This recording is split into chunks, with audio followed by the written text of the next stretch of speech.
It's Mary Jo, joining you all on a few platforms to talk about a new workshop that I am in the process of creating. And I'm really excited to share with you about it and start talking a little bit about what's going to be inside of it and why I'm really doing this in the first place. Some of the feedback I've gotten over time has been led me to a place where I really want to try and solve some new problems that I keep hearing over and over from friends, from clients, from people that I work with. So pretty excited to be here today and start sharing some of this information with you. I'm gonna wait a hot minute and make sure that if anyone does join, that they get in here.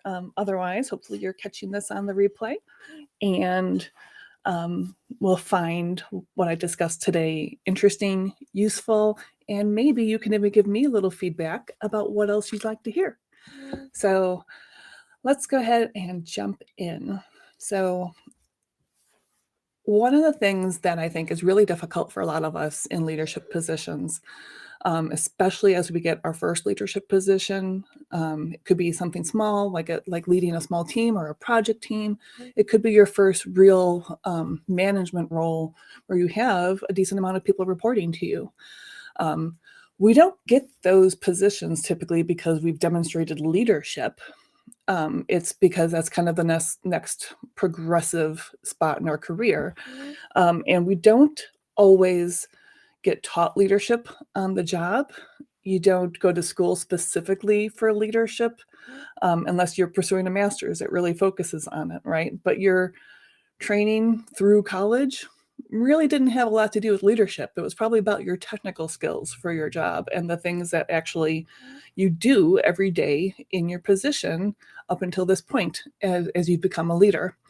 And sometimes I think there's a belief, a myth, that some people are just born innate leaders. Like you just have these natural leadership skills that come out, and if you don't have that innate ability, then you just don't have it. And that's absolutely not the case. And I really want to provide support for people that are seeing that, are feeling that. Oh, hey, got a person joining on LinkedIn. Hey. So I think one of the things I want to really help people understand is that even with the most inspirational leaders, they've all been through the same processes. They've all learned from others as they've escalated into leaders in their career. Other leadership that they've experienced, that they've watched from afar, whatever it may be. Sometimes it's they're taking the good and they're taking the bad and thinking what they don't want to do with that. They make mistakes and they learn from them. They seek the counsel of others and they build relationships with other leaders and ask them to formally or informally mentor them. And I think that's really how we all come to become strong leaders today is you put in a lot of the work and exploration of leadership yourself. One of the problems with that is that when you are exploring, if you're not learning from someone who's really similar to you, sometimes your advice is very specific to how they've succeeded as a leader. And it may be based on their own strengths and their own styles that maybe doesn't fit for you. This is super true when we're talking about leadership books. And, here are the things that make you a good leader. Well, yes, and that doesn't exactly translate for everybody. We all have different things that we bring to the table, and how we use those strengths really is key to becoming a strong leader. So just because one person has, three really strong areas, so they're very empathetic and they're a great empathetic coaching leader, doesn't mean someone who has less on the skill set of touchy-feely, huggy skills. Maybe they're a lot more autocratic. Maybe they're much more of an aloof leader and they're an introvert and some of that really makes them uncomfortable. You can still inspire people. You can still be an inspirational leader, even if you're not the touchy, warm, huggy-feely person. And I want to create a workshop that helps people understand how they can use their strengths to become inspirational leaders. One of the things that's really key when it comes to inspirational leaders is that all of this is coming from learning and leveraging your strengths. And a lot of the learning currently kind of happens, like I said, trying to figure things out as you go. And I think one of the greatest advantages we have as inspirational leaders is inspirational leaders get results. They get noticed, they advance in their career, they grow their influence and their ability to empower other people. And if that is what you are seeking in your leadership style, in your career, in your ability to move forward and move up the chain, then I really want to help. And what I've been hearing from friends and clients and people I work with is that they have this uncertainty, not uncertainty. They have this uncertainty that's leaving them tired, and having a really unsure, unsteady feeling. So in some cases, this is coming out as unsure of your own performance as a leader. As you're kind of feeling your way through leadership, it can feel really uncomfortable. And you're not sure that the things that you're trying and that you're doing are resonating and really getting your team motivated. In some cases, people are feeling really stuck, that you know that you have more to offer and you think you're doing a great job as a leader, but maybe you're not getting noticed. Maybe the results you're getting aren't getting the attention of the people that can help propel your career, or even be like, you're somebody I want to work with, you're somebody I want to help, you're somebody I want to mentor. So you get a little stuck sometimes when you're in the middle of this. Another part of this is, not just how you're feeling and how you're responding, but how your team responds. And some of this is about your team isn't performing at a level that's going to get you noticed. And a lot of times they're not performing at a level that you feel like they could. You see more in them. You think that if they work more cohesively, they could be more productive and you guys could excel as a team. But it's hard to know exactly how to bring your team together and really make them that cohesive, productive team.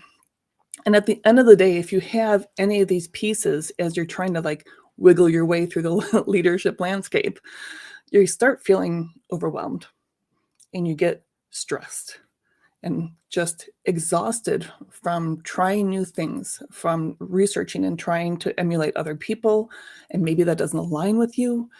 And extra exhausted if you're just not getting what you want out of your career. And that starts to hurt. That starts to make you lose motivation. So because I've been hearing this, because this is happening to some people that I know really well and care about, I wanted to see if there's a way that I could help. I really started coaching and I started this part of my business because I wanted to help develop inspirational leaders, especially women inspirational leaders, because I want to see women at a higher level in more numbers in every industry. So my goal with all of this is to kind of give you that leadership boost. That's the name, that will put you on a path to really excelling in your career and make you feel really confident at ease in leading. So I have 20 years of experience in leading people. I started out as a lowly project engineer, then quickly started leading a team. I've been a project manager, a vice president in one of my companies.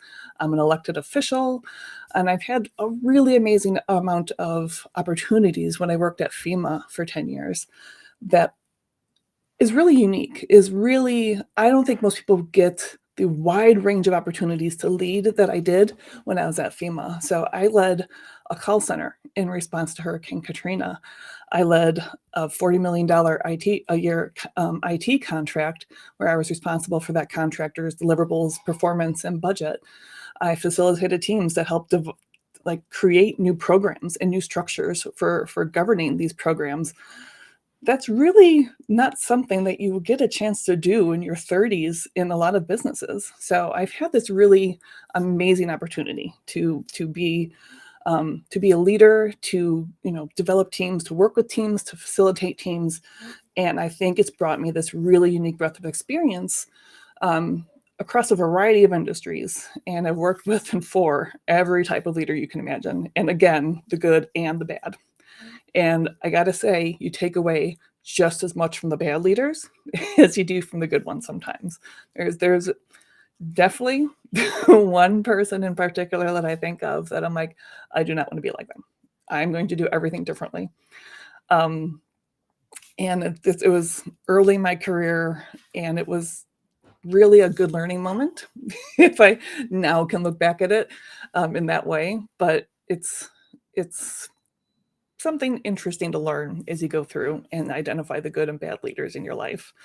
So at the end of the day, what I've always tried to do, whether it be the mission of FEMA and the work we did there, choosing to be along a more engineering path that was more focused on helping people, is I want to serve and help support people in everything I do. That's just one of the things that's really important to me and one of my values. So now I'm trying to work on combining all of this leadership experience and these really unique opportunities I've had working with such diverse teams with the need that people have been telling me about. So this is what's led me to here, to the workshop that I'm talking about, the Leadership Boost, that will boost your performance as a leader, propel you along the path to becoming an inspirational leader, and get you noticed in your organization as a leader. So what's this going to be about? What are you going to do to me, Mary Jo? What kind of crazy stuff you want to tell me about? I wanted to give you a little peek behind the curtain today of one of the areas that I start off with in the workshop, and how what I'm doing with this is going to be different and unique for every person that's in the workshop. So let me share something fun. Ta-da!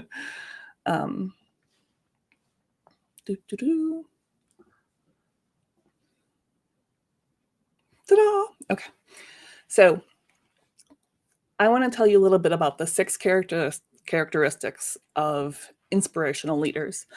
And I've developed this list by reading the research of others, by examining pretty closely the leaders that I've worked with, again, the good and the bad, and what made the leaders in my life leaders versus inspirational leaders, and really kind of diving into what is that dividing line? What is that crossover when you're leading a team and doing well to becoming that like inspiring figure to people?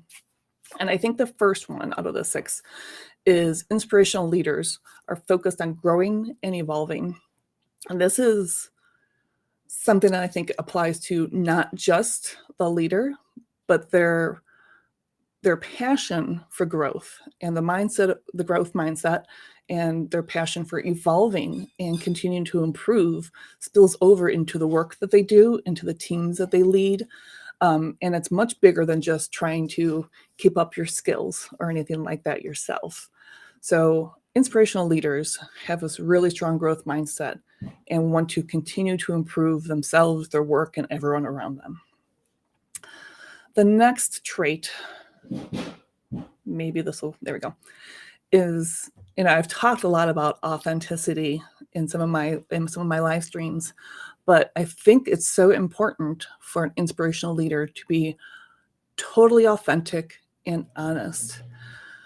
The inspirational leaders that I think of, whether they be big figures in the national scene. So you think about Steve Jobs, right? And standing on stage, unveiling some big new product and everybody hanging on every word.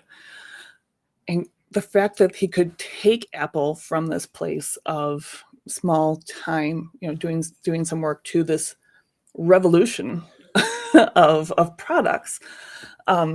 He's an inspirational leader. And he was pretty open and honest. And you knew, even if he wasn't the nicest person, that was authentic. That was real.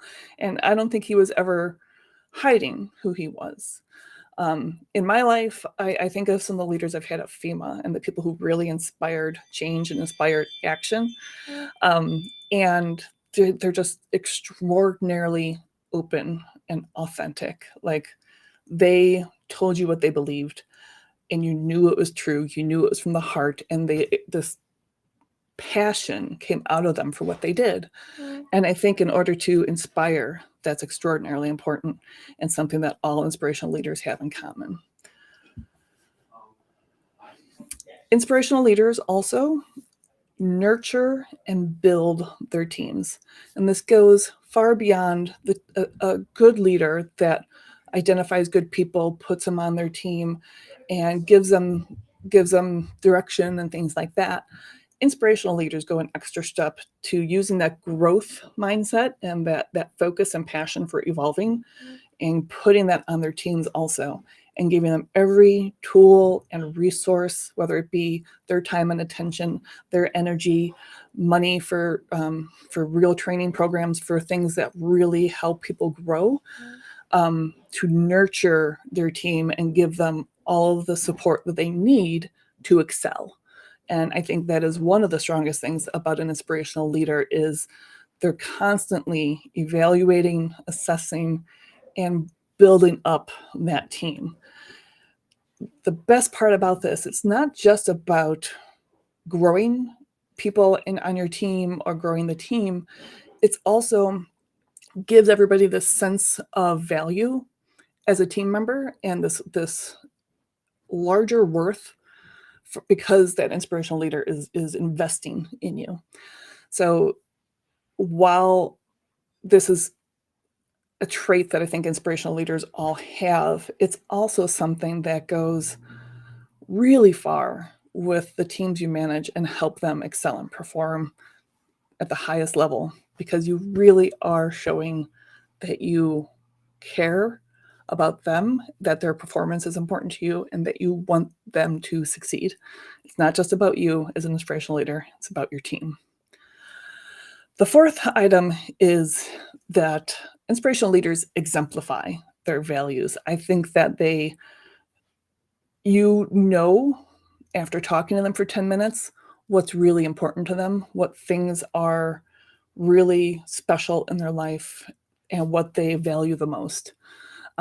I've talked before that I actually have my core values at the top of my whiteboard, because I love having that constant reminder of, what's important to me when I'm making decisions. I kind of stare up at my whiteboard and think, is this the right thing for me? Is this aligned with my values?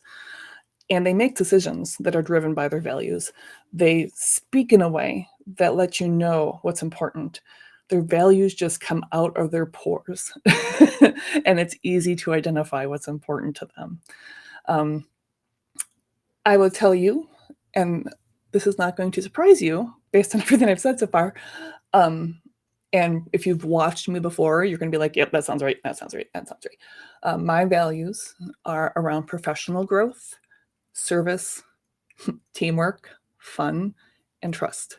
The fun part you probably don't get out of a video nearly as much as you might if you know me in person. But I clearly don't take myself very seriously sometimes. So hopefully that comes out to you. But I think it's important that, you're living those values, that you're exemplifying them, that anybody who follows you as an inspirational leader will be like, oh, that's what they find important, and that's important to me too, and you're speaking my language. So the last two things I'm going to talk about are very much integrated with these first four. They're characteristics, but they also are kind of the result of the first four of the characteristics. And the first of these is inspirational leaders inspire action. You don't need, as an inspirational leader, to hound people to do their work, to check every box, to be in the weeds, to be micromanaging, to do any of that. Inspirational leaders inspire people. They have a way of motivating that doesn't require a lot of hands-on in your business kind of action. So I think it's probably, a giveaway by the name, but inspirational leaders really, they get results by inspiring action, not demanding it. And the last is that they empower everyone around them. Similar to nurturing and building your team, right? But this is around you. Your team, you're growing, you're building, you're empowering them. At the same time, inspirational leaders are empowering the people around them. They are empowering their other colleagues who are in similar positions as them, other team leaders. They're the first person to jump in and offer suggestions or mentoring to people who are becoming leaders as well. So it's really about this sphere of influence that inspirational leaders has is really wide and really big because they really focus on empowering people in the process of leading. So those are the 6 things that I wanted to chat about today. It is part of the training module on day 1 of the Leadership Boost program. And one of the big things I wanted to mention about it is, so I just gave you some characteristics, and I just badmouthed that whole idea before, right? I said that, when you have these lists and these books and what people tell you, it doesn't always resonate or fit with you, with your own model. What I do in the Leadership Boost is every single participant will get a style assessment using the Everything DISC model. And what I'm going to do in the workshop is show you how your own style, your own natural strengths, and the things that are important to you can translate into these characteristics. Because it's not always going to feel the same for everybody. I think these characteristics are universal, but not everyone gets to that place in the same way. You don't follow the same path to growing and evolving. You don't follow the same path to nurturing and building your teams. How you prefer to interact with people is going to very much drive that. So my goal with this will be to take these characteristics, take the different styles, and take leadership styles and say, this is a path to growing to an inspirational leader. If this is how you naturally function, if you have these specific strengths, how does all of it tie together so that you can kind of choose your own adventure on this path and see how you best use your innate natural strengths to be that inspirational leader. So that's what's important to me in this, is making this tailored to each person, that what you walk out of this with will be something unique to you.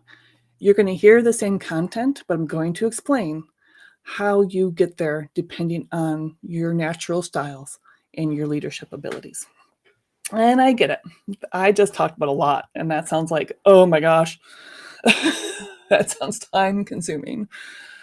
I hear this all the time from all of you on email, watching you on LinkedIn, talking to you on Messenger. You're busy. Everyone is super busy. And there's a shortage of labor out there, right? So not only are you busy, but you're doing other people's jobs too. And nobody has time for all the things all the time. So what I'm offering in this is a boost. This is supposed to be like an energy drink for leadership. That's the idea. Something that you can chug and move on. So all I'm asking for in this is 3 days, an hour and a half each day. And it's going to be scheduled over lunchtimes, and another week it'll be scheduled in the evenings so that it works around busy schedules, it works around work time, and hopefully in a short amount of time, I'll get you on the right path. And then to follow on to that, in your own availability and time, I'm going to give you access to a group on Facebook that will be for accountability, for support. You'll have access to me and everyone else going through the same journey so we can all support each other. That way, as you're implementing this at the rate that you are comfortable, you have what you need at your fingertips. The other thing that I know I hear sometimes here at home, I am who I am, right? This is who I am and this is what I have. And well, this is all I can do. You can't teach a dog new tricks, right? Well, you're not Popeye. you're really not just I am who I am and that's all toot that I am. You're growing and you're evolving. Everybody makes choices and decisions and learns something every day. You can do this sometimes intentionally or not intentionally. When you're intentional with your growth, when you invest in yourself, you are able to become the leader that you want. This workshop is specifically designed to teach you and allow you to become very intentional in becoming the leader that you want and that you know that you can be. The last thing is, again, leadership's about you, but there's also the people that you lead. And I think a lot of people get worried that I think I'm doing the right things, but I just can't get my team on board. I can't get my team to change and go in the direction that I want them to. So I'm not sure if my team is ready for this either. We're going to create a foundation in this workshop that focuses not just on you, but how you build that team. There are a set of universals for teams that are focused on the 5 behaviors of a cohesive team.